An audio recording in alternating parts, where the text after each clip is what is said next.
حضرت بلال آئے جناب عمر سے ملنے، کیسر و کسرا بھی آئے تو عمر خاطر میں نہ لائے، پر بلال حبشی دروازے پہ داخل ہوئے تو فاروق اعظم نے کرسی چھوڑ دی، ہاتھ باندھ کے کونے میں کھڑے ہو گئے، کالا رنگ ہے، نام بھی لکھنا نہیں جانتے۔ لوگ کہنے لگے عمر کون آ رہا ہے جس کے لیے تیرا اتنا استقبال ہے؟ حضرت عمر کہنے لگے چپ کر جاؤ، اس کی بات نہ کرنا، اسے آنے دو۔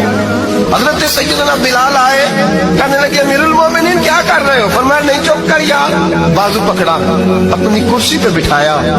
حضرت بلال کہنے لگے حضور میں غلام ہوں، مجھے تو طریقے بھی نہیں آتے ان کرسیوں پہ بیٹھنے کے، میں تو غریب ماں کا بیٹا، غلام باپ کی اولاد، یہ آپ کیا کر رہے ہیں؟ حضرت عمر کہنے لگے بلال تھا تو غلام ہی، پر جب سے مصطفیٰ کا غلام بنا ہے تو ہمارا امام بن گیا ہے، اب تو امام ہے رسول اللہ کی امت کا۔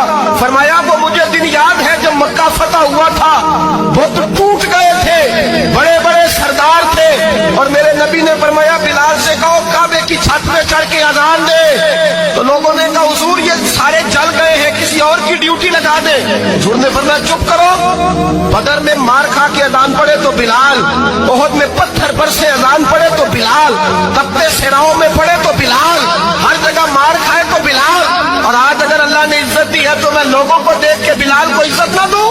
فرمایا کوئی اوپر نہیں چڑھے گا، ابو بکر بھی نیچے، عمر بھی نیچے، عثمان و علی، طلحہ اور زبیر بھی نیچے۔ آج یہ حبشی غلام کعبے کی چھت پہ چڑھے گا اور میں دنیا کو بتاؤں گا کہ اصل عزت اسی کے پاس ہوتی ہے جو رسول اللہ